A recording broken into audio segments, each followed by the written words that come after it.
What's up, everybody? It's Matt Johnson. We are back with the latest episode of Real Estate Uncensored. This is the place where you get actionable ideas, insight, and inspiration to turn your real estate career into a life of freedom. And we're talking about if you're a new agent starting out or if you're an agent who is restarting your business, we're going to talk all about high impact, low budget options for how to build your business and generate leads. And we've got a great guest with us. Mike Lee is here again. He is a previous guest of the show. He spoke mostly on negotiation and selling into other cultures last time, but he's such a wealth of knowledge that we brought him back again to share on some of our favorite topics, and which is how to build your business and generate leads without breaking the bank. So Greg, first of all, the junior grandmaster, is in the co-pilot seat as usual. He is dressed up for the occasion as always in a Henley. I don't know what he did. He rolled into the office today. He looked like he rolled out of bed and rolled in for the podcast just for you. Greg, what is up today? I did not, Johnson. Bad. You're insulting me in public. We've talked about this in private, my friend. You hurt my feelings. But no, guys, Matt and I did a couple of great classes today, and we're the prime seller leads, working with their sales force. We've helped them almost double their lead conversions from what Matt and I are talking about scripting and everything else. So that was super rewarding to kind of talk with them and see, the girls out over there, at PSL, really start to, feel better about the conversion rates. And then, we had our rockstar prospecting, which we did one of our classes today. We think we have one more of those classes, Matt, and until we're done with that, two more classes until we're done with that. And then we start our Getting Business Now course, guys, where it's going to be everything with no door knocking, no cold calling, how to find leads. Unknowingly, we have Michael here today to just bring incredible knowledge to this. Guys, if you don't know who Michael Lee is, I don't know what freaking rock you've been under, but this guy is like multi black belt martial arts. He's a nationally renowned speaker, multi-time author. He's a broker, very successful real estate agent. The pedigree continues to grow. So shape up. This is an important podcast. I had to give a quick Quite an introduction, Michael. First of all, thank you for joining us again. Thank you, Matt. There's no pressure. No, not at all. Well, we just thank you for coming back onto the show because you're not a first-time guest. So, fool you once, shame on us. Fool you twice, that's shame on. It's on you. So if you have a horrible experience with Greg, you have only yourself to blame because you know him and his father-in-law. Right. That's right. You have nobody but yourself to blame. But I know you ran into Greg here just I think a couple of weeks ago. And reconnected again, and wanted to come back on the show. We wanted to have you, so we're excited because we've got a bunch of stuff to get into with you. But just give people an idea of kind of, obviously, Greg touched on your background a little bit. What do you do on the day-to-day basis right now? Well, I do a lot of real estate training. I write books still. I've got 8 books out, as you probably know, Black Belt Negotiating being one of them, and then Cross-Cultural Selling for Dummies. I speak all over the country on topics around sales, negotiation, and culture. And I do a little bit of real estate. so still actively in the game on top of training agents and stuff like that. Yeah, I was one of the top 20 in my office last year, and we had like 150 agents. So I did okay. So he's doing I was a little busy. Just a little busy. And you guys have seen the giant mug. Ta-da! This is the mug Michael gave me when we went out to lunch, and this thing is, I've always said, if I'm going to have one beer tonight, this will be my beer. So we'll see how that works out, but I'm very excited. I keep this next to me all the time. We were talking off air about that, and congratulations on the great year in real estate, Michael. That's really, really awesome. A lot of people probably are scratching their heads going, how's this guy, a national speaker, a multi-author, mixed martial arts, a real estate broker, and a real estate? Are you still the broker of office over there, or are you just the agent now, or no? No, I'm just one of the brokers at the office. One of the brokers at the office. So I'm a broker associate, as we say in the industry. But it's amazing how when you're busy, you still find time to do things. Somebody once said, if you need something done, ask someone who's busy. Yeah, very true. Time block. The beauty of being active in the business, as I have been for 40 years, is when I'm speaking to realtors, I kind of know what I'm talking about. I know what they're going through because I'm going through it every single day. So I'm dealing with TRID, I'm dealing with appraisals, I'm dealing with, 73 offers on one house for my buyers, and all of that in our market. Cow. 73? Yeah. 73? How is that numerically possible? Good Lord. It's possible, but I don't know how the listing agent and the seller handle it. But I know a property probably going to be looking at offers today with over 100 offers. What city is that in? Is that anywhere Dublin. else? Yeah. Right So, around the yeah, corner. as you know, in the Tri-Valley, we have very little inventory, and that's just it's just driving the prices up, and it's just crazy. Well, let's get it. This is something we might expand into a full episode. But Michael, do you have any tips for people on how to write good, strong offers in that kind of an environment? We don't have to go super in depth, but just some practical things people can keep in mind. Well, in order to, and I do teach a class, Matt, on how to get Of course offers you do. accepted. Well, you know, man, I have about 3 to 17 it. hours of information on this, but we'll try to compress it down. You name it, I got it. But That's right. basically, there's really a couple of prongs to getting an offer accepted. Number one is to build a relationship with the listing agent. Mm-hmm. So I just got an offer accepted about a week and a half ago, and that we were up against 11 offers on the first one. We didn't get that. We were up against 4 on the second house, and we got that one. But I will call the listing agent probably 6 times before we actually make an offer. And so, and not to annoy them, just kind of building that relationship, always asking for more information. But every one of those times I talk to them, it makes our offer more on point and more attractive. And one of the times that I talked to the listing agent, this last time, I found out the sellers were really into wine. And so I went over to my local BevMo and I found out the local wine expert. And I said, find me a not real expensive, but very, very good bottle of wine that someone who likes wine probably wouldn't have seen or tasted before. Brought it over. I present all of my offers in person. And that's something very few agents do today. Most listing agents are just lazy and they say, send the offer in electronically or drop it off at my office.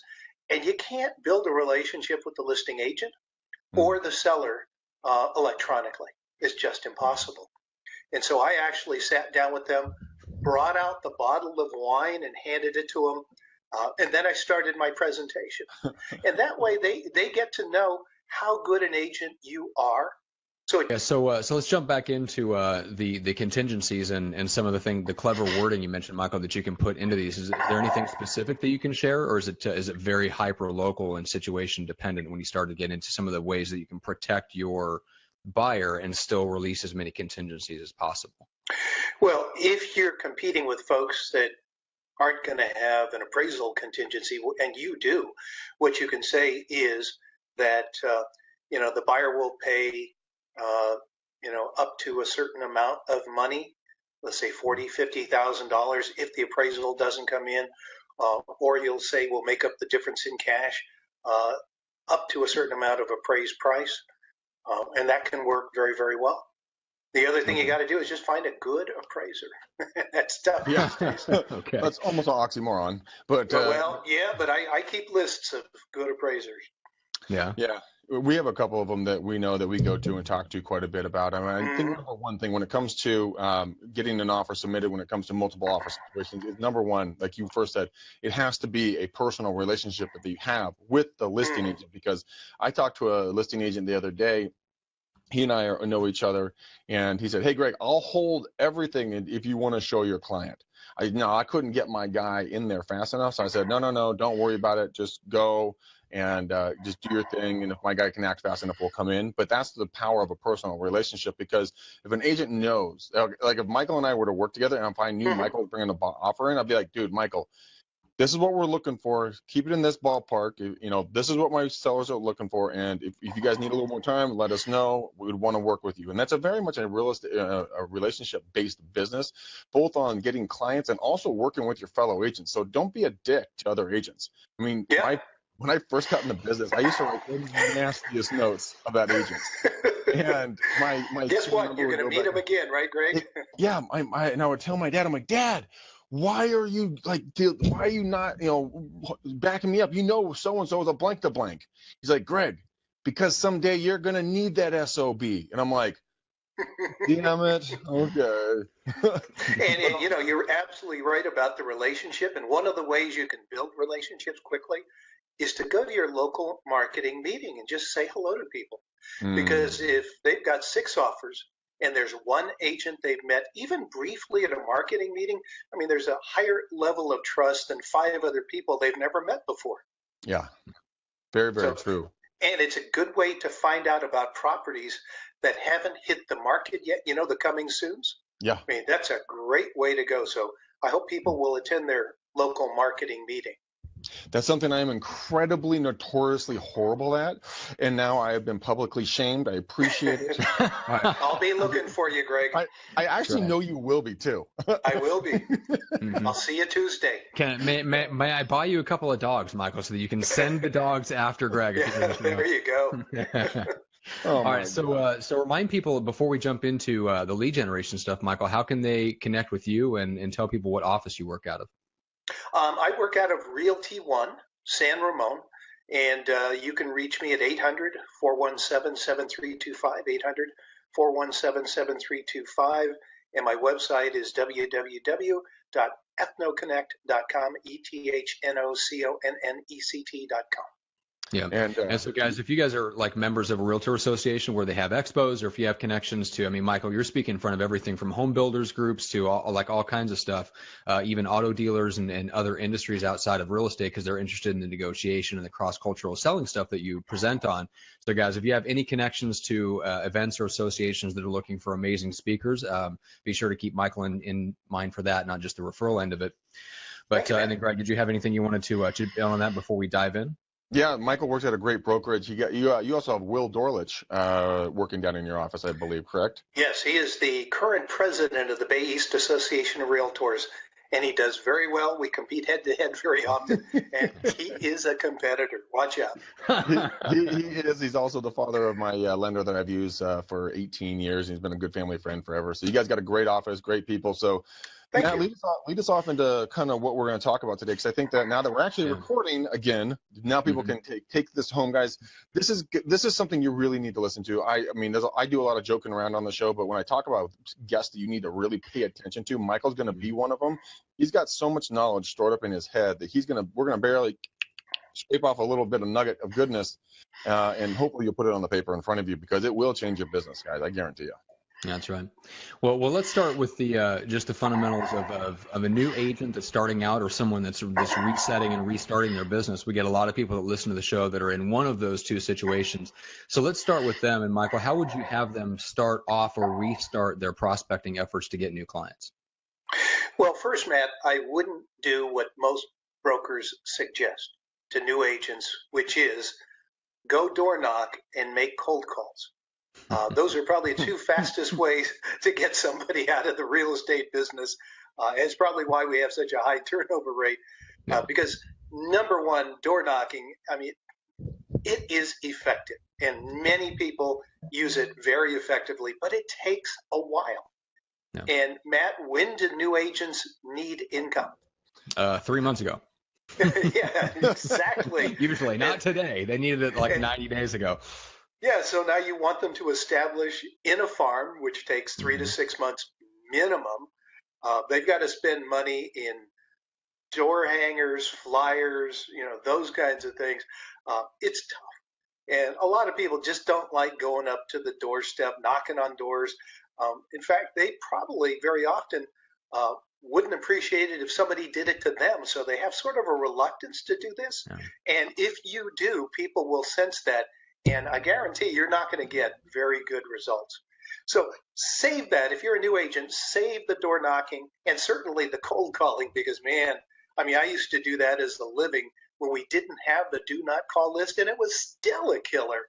But now that you got the do not call list, people hate to be called, especially by strangers, even if they're not on the do not call list and it's legal to call them. I wouldn't bother right now, because, again, the rejection level is incredibly high. Yeah. So what I would always recommend to new agents is what I call social farming. Now, that's not social media marketing. That's a discussion for a whole nother day. But social farming is basically joining an organization that does whatever you enjoy doing or want to do more of. So it could be golfing.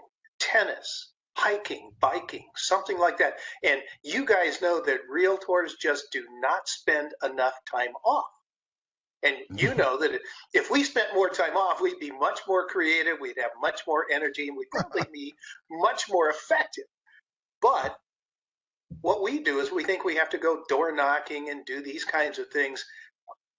Social farming can be considered marketing as well, so you don't have to feel guilty about it, and can be extremely effective. So, for example, that's the way I got started in this business 40 years ago. I mean, frankly, I was part-time when I got started in real estate. I was a full-time producer for the ABC television network, and I decided I would go off on my own and become freelance as a producer. So I produced television shows and motion pictures and things like that. But you may or may not know that in television and film, the word freelance is just another term for mostly unemployed. So I figured I needed some way to make money in between television and film projects. And thinking, what can I do that's easy and you could make a lot of money at? Well, like a lot of people, I thought that would be real estate. Well, I was wrong, but I hung in there. And so I didn't have a lot of time. I was working, full time as a producer. And the only time I had was weekends. So every weekend during the winter, I went skiing on a ski bus with 51 strangers and me every weekend. Now, I could have skied with my friends. Right. The problem is I'd already sold them a home. So right. Instead, I skied with strangers. And every single weekend I went up, I sold somebody a home or bought them a home. Really? Now, goodness. Please consult your own tax advisor, but I wrote off every one of those trips as a marketing expense because literally I could show this trip I sold this house, this trip I sold that house. And it was so effective. And I couldn't figure out why it was effective, but what it dawned on me was, number one, we had an instant connection. Why? Because everybody in the ski bus was there for the same reason I was, which was what, guys? Skiing. Have fun. Yeah, exactly. And so we all had an instant connection, and I'd ask them, have you ever skied here before? What are the good runs? That kind of thing, And so that's a great way to go for, at least for me, that was very, very effective, when it came to my social media marketing. And then when it wasn't winter, I got involved with the club because we had dances and parties and things like that. And so I would organize them. I got to know people really well. And so I pretty much owned that club when it came to marketing. And so what I do is I sit down with agents and I say, what do you like doing? What are you good at? What's your hobbies? And they go, well, why do you want to know about my hobbies? I need to market real estate. I said, you could turn your hobby into a real estate marketing machine. Yeah. So go get some kind of career apparel, something that says your company name on it, or a realtor shirt, hat, whatever it happens to be, and wear it and just go and have fun. And don't spend much time talking about real estate. Just talk about whatever, hiking or biking or whatever you happen to be doing. But, you will build a relationship with people quicker than certainly knocking on doors or following up on internet leads. Probably the most effective way to go. Why? Number one, because you're going to be consistent at it. Mm-hmm. Why are people so consistent at social farming, would you guess? Because they like doing it. It's fun. There's no rejection involved. I mean, you're talking about snowboarding or skiing while you're doing snowboarding and skiing. Then you make friends with someone. You go have lunch together. You go hit a couple of runs. You meet up with someone else. You hit a couple of other runs with them. The bond is there. You had a good time. You took the moguls. You hit the jump. You took that, that hill super quick. And then it's right. Like, okay, I like Michael. I trust Michael. I can talk to Michael. And he hasn't shoved real estate down my throat. Then occasionally over dinner and a glass of wine or sitting in the bus kind of, relaying war stories for the day, you get to talking, family, occupation, recreation, and dreams. The old Ford script comes up and all of a sudden, Michael, what do you do for a living? I'm glad you asked. I got the greatest job in the world. I sell real estate. You do. Mm-hmm. We're thinking of blah, blah, blah. Mm-hmm. Yeah. Exactly. And the beauty about real estate is that people want to own it and want to sell it, or that it's probably the only advantage we have as realtors, because frankly, people don't really care for realtors. They think we don't work hard.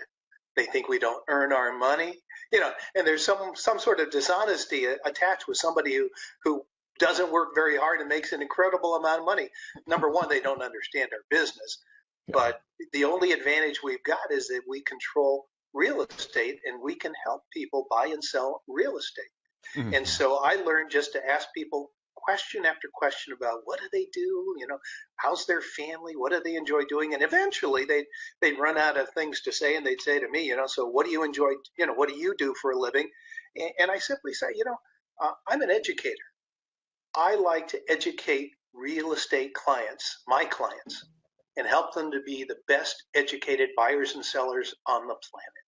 I love that. You're an educator. Wow. That is a totally different script.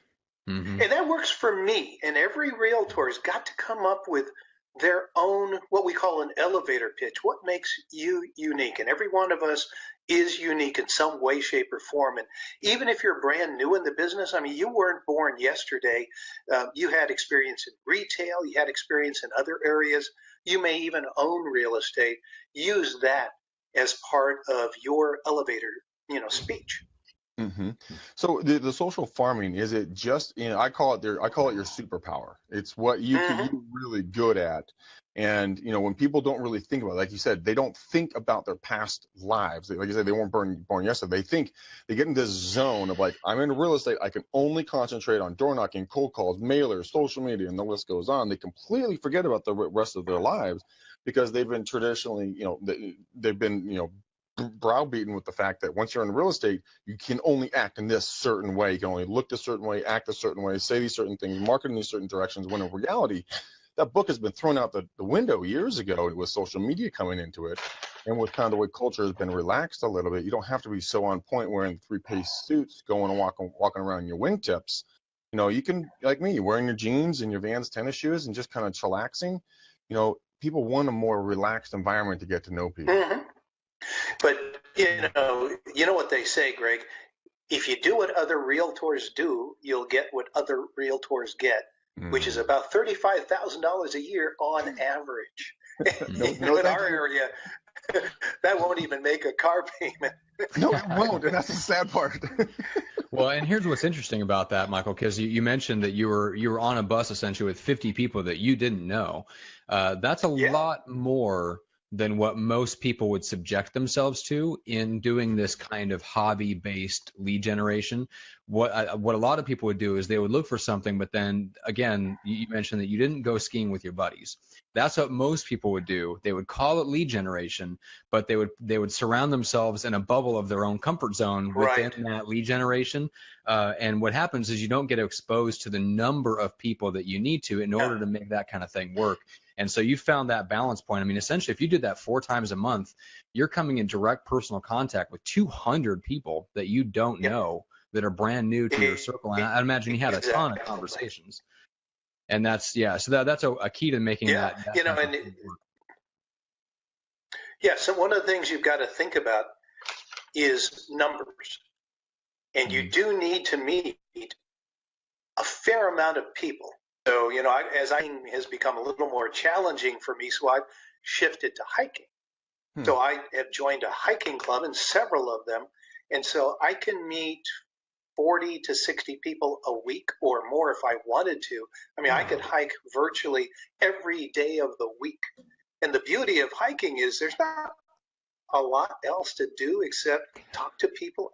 And it works really, really well because people are just so nice, especially the folks that I hike with. But there's a couple of rules for social marketing. Number one, they've got to be upscale. So if you're going to golf, you don't go golfing at the Muni golf course. You go join a golf club because they have money to buy and sell real estate. And so you want to look for an organization where people are fairly affluent. And then you've got to be able to, and obviously the number 2 rule is you got to be comfortable with these folks. And so it takes a while. But just go out and just have fun. And, what would be the worst thing that would ever happen to me on a weekend of ski house? I got to go skiing. Yeah. Oh, too bad.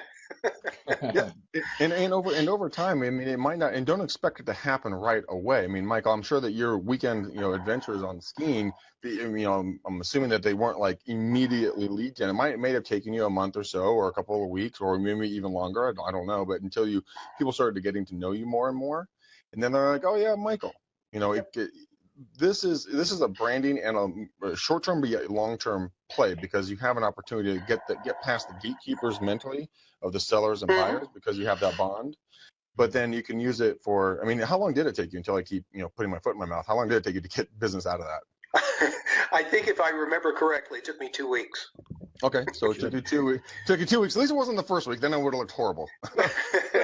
No, but when you're dealing, Greg, with people that are enjoying the same thing that you do, this doesn't take very long. Now skiing is a little different, because we would leave the Bay Area very early, 4 a.m. on a Saturday morning. We would go 4 to 5 hours, depending where we were going, in the bus. And then we would ski all day, the rest of the day on Saturday, in a hotel, Saturday night.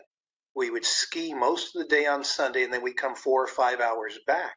So if you think about how much time I had with those folks in a little metal cylinder, it works pretty well.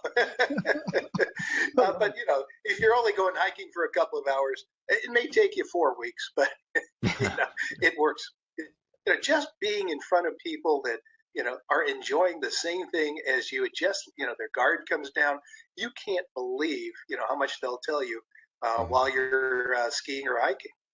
Yeah, Chris Callahan, Chris, my business partner, he straps on spandex, gets on a bike with little tiny thin wheels, and goes cycling, in his Peloton.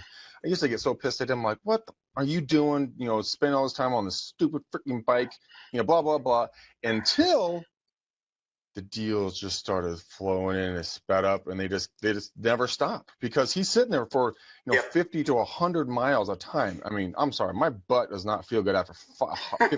Mine neither. That just gives me. I'm hurting just thinking about it. I would go on a 10-mile hike. I'll do a 10-mile hike. 1 mile on a bicycle. Oh. But it worked. We've gotten all the way up to a $4.5 million listing, all the way down to $400,000 or $500,000 listing. From Chris making relationships on the bike. So if you're like my dad, the grandmaster, he went swimming at Round Hill, got 2 deals up there, 1.7 and a 4.4 from swimming. So pick an activity, guys. Go to Real Estate Now, or all things real estate. You can pick up some good gear you can wear there, and use the code Stevie H. And that'll give you a discount, guys. And you can go buy like shirts, hats that say things. I mean, I wore a hat from them that says real estate life. I wore that out wine tasting one time, Michael. And I'm sitting there with my friend, who I actually call, she calls herself hashtag worst client ever, because she was the worst client ever. But we're now friends. But we went out wine tasting, and Michael, I think we lost your audio. You got it. Oh, so we went out wine tasting, and tons of people, like the lady behind the bar was talking to me. The people next to us were talking about real estate. I had another lady come from across the way, like, "Hey, Greg, I saw your hat. I thought it was cool. Then I recognized that it was you." It really does work, guys. I mean, it really does. Just rock the stuff around town, and it's amazing what can come out of this stuff if you're just willing to just put yourself out there a little bit. Yeah, and again, it's all about being consistent. It doesn't matter what kind of marketing you do, as long as you do it on a regular basis. But, new agents, they'll go walk 50 houses 1 week, and then they'll take a week off because they've got blisters, and then they'll do 40 houses and then take 2 more weeks off. You just have to establish consistency in whatever organization you're at, whatever you're involved with. Every time they see you, they have to think about real estate. Wear anything you like. What I do, because I'm not a real big bulky guy. I'm not standard medium, large, extra large. So what I do is I go find clothes that fit, which is rare, and then I take them to an embroidery shop, and they actually embroider our company name and logo. And so it not only fits well, but it looks good. Mm-hmm. But I don't want to just belabor social marketing, because there's thousands of different ways that are very inexpensive, because you don't have to spend $600 a month buying internet leads, especially when you're getting started. In fact, guys, I wrote a book called 111 Ways to Generate Leads. Imagine that. I teach a class called High Impact, Low Budget Marketing. And so, there's so many different ways to get clients besides the usual. I mean, another really effective way is to develop relationships with professionals sort of related to real estate, like, I hate to say this, but attorneys. Yeah. They run into people. Well, come on, the same attorneys I do. Yeah, yes, I do. But attorneys know people who've got to sell because of a divorce. It might be somebody died and they've got to sell the property to divide the proceeds among the heirs. I mean, so attorneys, accountants might be telling people right now, because it's tax time. You need some home if you don't own one for the tax benefits, or you need rental property or something like that. And so those kinds of professionals can just do an amazing job for you, giving you referrals. Mm-hmm. The only thing you got to do is make sure that, if you give them referrals to their business, that they give you referrals in return, whether it be an accountant, whether it be an attorney, whether it be whomever. Build your relationships. And again, it's all about, as you mentioned, Greg, about relationships. Build relationships with professionals who might be able to benefit you, even people like wedding planners. One of the first things that newly married people want to do, buy a home together. So, Michael, one of the things that I have told, I've talked about and I heard a long time ago was for the ladies, I don't know sure it's so much for the guys, I don't know, we do so well at this one, but go to the bridal events, those big bridal showers, and not a shower, but like those big events where they buy all the cakes and all that crap, expo. Dude, go get a tent or a little table and sit down and hand out some, pretty little thing, something that a girl would want at her freaking wedding, negotiate with another company and give a discount on something that's not at the event. Be the face and the arm of that company while promoting your real estate services simultaneously. Then you can get ahead of those folks, and you can really start becoming a friend with them. Also, there's one of the things that, like Michael, what you and I have talked about, we have a $25 gift certificate to Forbes Mill, which is a high-end steakhouse here in the area. There's a website called Coop Out, and Coop Out, really pretty cool. What it does, it takes coupons and takes it to a whole nother level. And it helps with social media. It alerts the restaurants when it goes out. You can put little digital coupons on it, all kinds of stuff. And the guy who founded it, said that he got about a deal a year from each one of the people that he was associated with, giving out the coupons for. He had like 40, different, vendors that he would push, coupons out for. And so, just from being social and being out and meeting and greeting people out and about, out in town. Now, I bought Coop Out, and because it was such a good idea, I've never put it into use. Join the club. Surprise. Oh, God.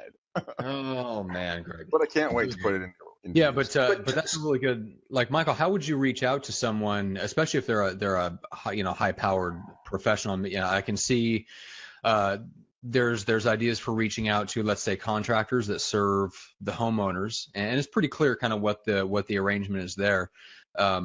What about when you're reaching out to someone that's in a professional service like an attorney, and you're not really sure if you can, that just the need for someone's services in your network? I mean, it may be once a year. I mean, it may be a while before you can really tangibly send them business. So how do you reach out and start to build that relationship when you may not have something to give them or to offer them right off the bat? Well, I think, Matt, it just comes down to just building that relationship. Mm-hmm. And so, I mean, I meet plenty of professionals, accountants, attorneys, financial planners at the local marketing meeting. Hmm. And so very often they'll just send me referrals, and I'll let them know that, I don't have anybody at the moment, but generally something will come up somewhere down the road that one of my clients will need those services. And the key is, if they refer to you, you refer back to them. Yeah. But you were mentioning, contractors and things like that. I mean, those are the easiest ones, Matt, that most people don't even think about. My gardener gives me leads. My contractor gives me leads, because these folks, painters, they know when somebody's going to sell their home, sometimes almost before the homeowner does. I mean, why does somebody paint their house? Maybe it really, really needs it, or maybe they're thinking about spiffing it up, so they're going to paint it. And so I get leads. Maybe they're just all unhappy the time. with it in general. Yeah. So that could be too, but either way, maybe they're going to sell, right? That's right. So one of your greatest sources that we got leads from this man consistently is your mailman or mailwoman. We had A's tickets at that point. This is 15 plus years ago. We'd give any of the games we couldn't use, we gave them to Mailman Mike. Mailman Mike was an avid A's fan, and he would come by, and we'd go out and give him cookies, and we were buddies with him. And my parents actually went to his retirement party. Wow. And he would say, "Psst, the people at blah blah blah and blank blank blank, they're getting a divorce." And, yeah, because they see those attorneys' letters coming and things like that. Yeah. Oh, they know everything about you. Okay. Scary, yeah. It was like the original version of Facebook. Yeah. In a vehicle, and now, I mean, it truly is. Go make friends with your mailman or mailwoman. What's be PC? Mail person. This is real estate censored in that moment. Well, point being though, you can get leads anywhere. So number one, carry business cards wherever you go. Yes. So when I go swimming or at the beach or whatever, I have laminated business cards so they don't get wet. But I never want to miss out on the opportunity to give people business cards. I carry this with me at all times, even on my days off, so I can be like, oh, you on a card? Bloop. Here. There you go. Has one? No, have two. Perfect. Yep. You've got to be ready to give people your card anytime, anywhere. You would be surprised. I've been on the lift at the top of a mountain at the highest point in California and giving out a business card. Yeah. So people always, I talk about that a lot, Michael, to the fact that, like, if you want to really jumpstart your business at a zero cost basis, is hand out between 10 and 25 business cards every single day. And everyone's like, who do I need them out to? I'm like, don't overthink it. If they breathe, give them a freaking business card. Yeah, 97% of them are going to get thrown away, but you don't need all of that. You just need those people actually need to talk to you at that time, because you're not saying, hey, buy and sell with me. It's more like, hey, if I can be a resource for you, here's my card. Keep me in the back of the mind. And when you say it differently, people will respond to you differently.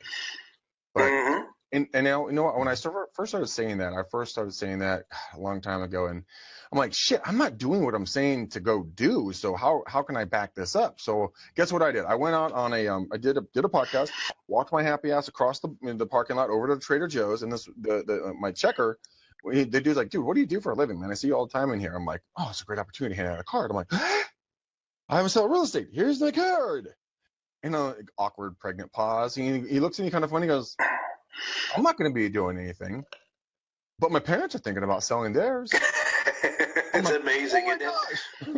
It's amazing. Went to the bank later that day. New manager was there, and never seen the guy before. I know the girls. Well, none of them are there anymore, but the girls that were, I always talk with in there. And I said, hey, man, how are you? I'm Greg. By the way, here's my card. I sell real estate in the area. Let me know if I can help. He goes, oh, thanks, man. My brother's in real estate. I'm like, oh, crap. But he lives in the peninsula. We don't have anyone for around town. I'm like, oh, really? There you go. It just took some asking. That's all it takes is just asking. So if I were to talk to even if you're not a new agent, but another great way to go is open houses. A lot of people think open houses are dead because of virtual tours. People are not going to buy the house on a virtual tour. They want to see it eventually. And the easiest way to see a bunch of houses in a short amount of time is open houses. The problem is most agents, as you guys know, have not a clue how to properly hold an open house. This is the first I'm hearing of this. Well, hang on. yeah, right. let me brace myself. Hang on. Oh my God. strap myself in. All right. So three steps to run a good open house? No, Matt, I do teach a class on holding effective open houses. But number one, Matt, don't try to sell the house you're in. Yes. Right. That's what most agents do. Hey, come look at the kitchen. Come look at the basement. Come look at this. The chances of them buying the house they walk into are less than 5%. So 95% of your effort should be spent trying to build a relationship with the person you're in front of. The second thing you need to be doing is qualifying quickly. Do you have an agent? If you do think you have an agent, do you have a buyer-broker agreement with them? If not, maybe I could show you a few properties. Do they ask you to look on your own at properties? I kind of do that for my clients.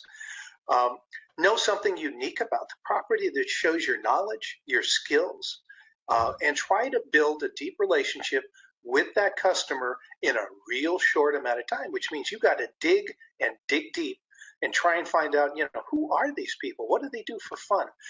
What really motivates them? What really floats their boat? And then try to connect with them on that level, because they're going to meet 7, 8, 9, 10 agents that afternoon. Will they really remember you?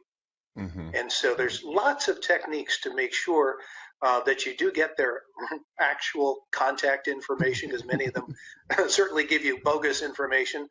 But if you're going to give them valuable information, they will give you their real contact information. And so it's all about, what's in it for them, not what's in it for you. But if you can find a way, how can I serve you? How can I help you find the home of your dreams quicker? How can I save you money? Have you been pre-approved? If you have you gone to the next level and gotten underwritten? Don't know what that is? Let me set you up with a lender who can do that. Those kinds of things can really help you with an open house. And especially, just a quick word of warning for people that are new. If somebody walks in the door and says, I'm just a neighbor, I'm just looking, don't ignore them. No. Because people don't look at open houses to get decorating ideas. They want to know, is the home like mine and what's it worth? Because I'm thinking about selling mine somewhere down the road. And they're interviewing you on the spot. They're saying, did you get up and meet them? Did you sit behind, did you sit and not, get involved? Are you reading the paper? Yeah, you're reading the paper. Are you annoying the shit out of them by following them around like a lost puppy, nipping at their heels? That shit sucks. Don't do that. It's so annoying. Exactly. Don't try to show me every fucking thing either. Okay. Right. Look at this fantastic view. Look at this. Look at that knuckle sandwich. Get out of my face. Right. Exactly. There is that may not be important to them. The question is, what is important to them, and what are they really looking for that you can help them find? Because it probably isn't the house you're standing in. Very, very few that's ever going to happen. Also, and then it's going to come down to the follow-up. And then, so Michael, you're super high touch, and that's the most important thing: building the relationship, getting the trust. Moving forward from that point. There's a system that's free called AM Open House, guys. You can go there. They enter in some just small information, their contact, their name, and blah, blah, blah. At the end, when you shut the open house on the system, you'll automatically send them an email or a text message thanking them for coming through, touching base, talking about next steps. It's all emails you can write and everything else. It shows very proactive reaction to their interest in the property and in real estate. Because Michael, this, Matt, this as well. Us real estate agents, we are epically horrible at follow-up. I mean, we are. Yep. Okay, so here's an example. I am like you. Michael and I are both. Yes, we teach, but we're in the trenches. I called a lead back from 2015 today. Okay, and I'm like, we talked like a long time ago, but what are you thinking about doing? I called 2 of them, right? They both had not sold. They were both thanked me for following up, and they both went on an email drip campaign. But Beautiful. I almost didn't call them up because it was so old, but I didn't know what the reaction was going to be. But I said, well, I'll call you next. I'll follow up with you, and it won't be 2 years from now. And they laughed, and I laughed, and we got them on the drip and everything else. So don't be afraid of old leads, new leads. Just make sure you follow up with them. Yeah, because the question is, what's the worst that can happen? And if they say they sold, you don't have to worry about them. Take them off your list. I did 2 of those today. Yeah, exactly. They sold the house. I'm like, they could issue like a super highly specific and very hurtful insult at someone like, I mean, they can insult your shirt for example, Greg. Shut up. But anyway, I mean, the odds of that are very slim, very slim. But I'm just saying that could happen. All right, so we've got social farming, we've got open houses, developing relationships with professionals in related or adjacent industries. So anything else, Michael, that you'd recommend to agents that are new or restarting the business? Well, it doesn't matter how long you've been in the business, Matt. Just get out and meet other agents, especially people from outside your area for referrals. Yeah. Number one, I recommend agents not work outside their service area, wherever that happens to be. Because there's, in the Bay Area, we've got San Francisco, we've got Berkeley, which are like light years away from anything we know. It's very different, and it's very high risk, high liability to be working in those areas if you're not experienced and comfortable there. So what you want to do is you want to refer to someone in those areas or someone way far away and just get a referral fee for basically giving them a name and a phone number and an email. Yep. But you can also get referrals sent to you. So if you go to things like the CAR convention, so your state convention, you've got people from all over your state that you're going to meet in a short amount of time. If you go to continuing education classes, don't always go locally because it's convenient. You might want to go to the next county over, where a lot of your clients move to. And so then you can start sending back and forth. So in our area, I do a lot of building relationships with agents in Placer County, which is way far north of us near the snow line, because a lot of my clients go to retire up there. So I need agents up there I can refer to. And of course, if they've got anybody coming our way, they'll refer to me, but that sometimes gets kind of rare. But it's, I've got to keep building those relationships. I joined the Women's Council of Realtors. I join, as many organizations as I can to put me in touch with other realtors, because, that's the easiest, kind of business you can get. And it doesn't cost virtually anything. Just the cost of joining, which is $50 a year or something like that. And it works really well. So that's exactly what guys in if you're in Midwest markets, like let's say you're in Omaha, taking your CE classes in Lincoln, Nebraska, which is only a half-hour drive, but that is literally a pipeline from those two back and forth between those two places, and having a referral agent that you have that's a specific person, or even just building a relationship with a couple of different people at a company down there can yield a pretty constant stream of referrals because the traffic between those two cities is consistent. So that's great, and that's not something that just applies to the Bay Area. You can expand that to Midwest markets that just have nearby towns and cities and things like that are next county over, or hour or two away. So, and if you know that your clients go someplace to retire or vacation or something like that, build relationships with agents in those areas so that you can do referral business. Yeah, very true. There's another way to go about this is that you can go in, like in the Bay Area, we have 7 different counties, and there are cities that I have never freaking been to in my life. I went out, I hung out with my friend Lily, and Lily, what up, Knuckles to you, girl?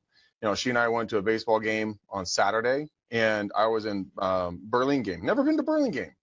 I'm like, oh, this is a totally different animal over here. So here's an idea. Go into every city that's surrounding you with, I don't know, 75 to 100 miles. Go find out the top agent in every single city. You can then go send them something and say, hey, congratulations on last year's production of blank. I just wanted to say, congratulations. If anyone's ever heading from you to me, I would love to be your go-to resource. One, you're patting their ego. Two, you're giving them something of recognition they didn't expect. And three, I'm sorry, Michael, tell me if I'm wrong. I don't think I am, but any top producer loves to get their ego stroked, loves to be recognized, and would love to work with someone that recognizes them as someone who's special. Exactly. And you want to work with top producers because they're top producers, and you guys can work together, potentially create a mastermind with these top producers. You get together once a month on a Zoom call or a call with all these agents and explain what's working in your different areas. You're not competing against each other, but you get together as a whole, build that relationship on a much deeper basis. Maybe bring in some lenders from outside.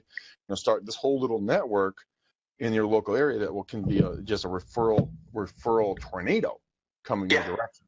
It just doesn't take a lot of money. It doesn't take a lot of time. Again, it just means being consistent about your marketing. But again, it means you've got to enjoy your marketing because you're going to be doing a fair amount of time doing it. Yeah, I love that. It was, exactly right. Mm-hmm. Matt, what were you going to say? Well, I was just going to say, that's one of the things I've learned from watching guys like, Chris Angels talked about on the show, like not building your business off of prospecting and marketing that you hate doing. I've also watched that put into action by guys like Frank at Viral Marketing, who are very, very in tune and making sure that if they're going to do a marketing, number one, it's part of a larger whole. It's very systematic and rhythmic, just over and over and over, relentlessly every week or every 2 weeks, whatever. But they pick a rhythm with the intention of sticking with it for a year or two.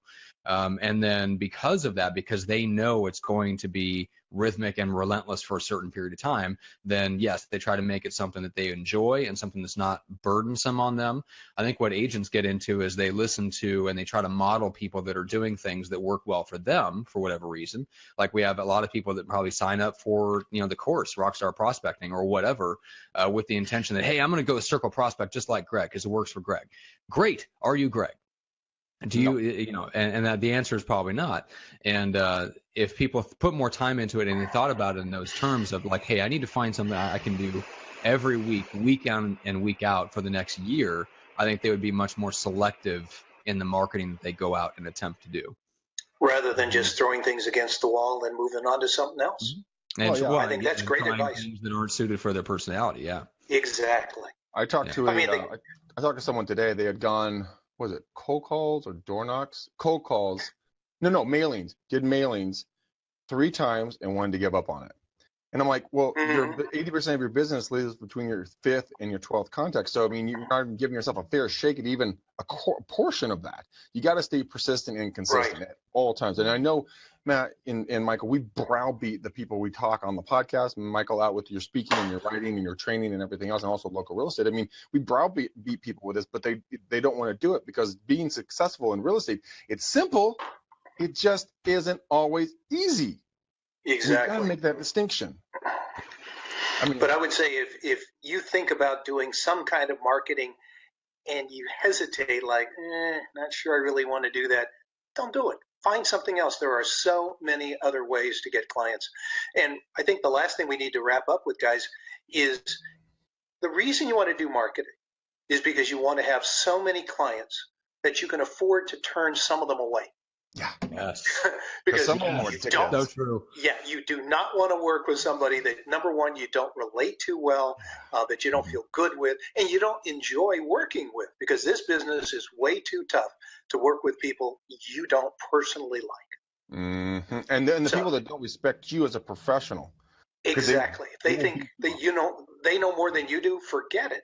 Have enough clients so that you can afford to turn some of them away. I had a friend of mine. I've known these individuals for a long period of time, 3+ years at this point, and they finally. I told them not to buy. Bad market. Don't do this. Don't do this. They're getting married, and Mrs. is an attorney, and so I sat down with Mr. down by the pool, and we were drinking a couple of beers, just getting a sunburn, being idiots, being guys. And he's like, well, I'm thinking about buying. I'm like, okay, well, let's go look at some houses. Here's my lender's number. Go. Well, they came back to me and they're like, oh, well, Mrs. is going to write the contract because she's an attorney. So I'm like, awesome. Number 2, was, oh, by the way, if we were going to use you, we want you to kick us back a point. I'm like, that's illegal and not a chance in holy hell will I do that for you. So they went and found some douchebag out of LA that's writing the contract for them. And you know what? They don't, the LA agent, like we said, in this hyper local information, you know, there's going to be problems with the contract because he or she, the agent, does not know the marketplace up here. They do not have a relationship with the agent that's listed up here. And number two, guys, I stepped away from that deal and walked away from the commission because there was zero respect shown. Yeah, exactly. They were going to beat me up for the entire transaction, and it would not have been fun. No, would not have been fun. And I said, no, I have the ability to not do deals I don't want to do, and you're not one I want to do anymore. God bless. Go in peace. Yep. But you got to have enough clients to do that. Man, Matt, it's fucking Bob for me, Max. That son of a bitch. Bob for me. Man, that guy takes a pounding in every conversation.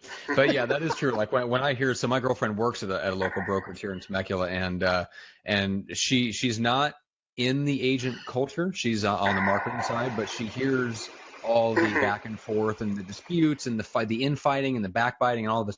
Dude, it all has to do with fighting over specific clients and trying to steal clients from other people because they don't have enough of a selection for themselves. Exactly. So, yeah, it's a problem that causes a lot of other problems.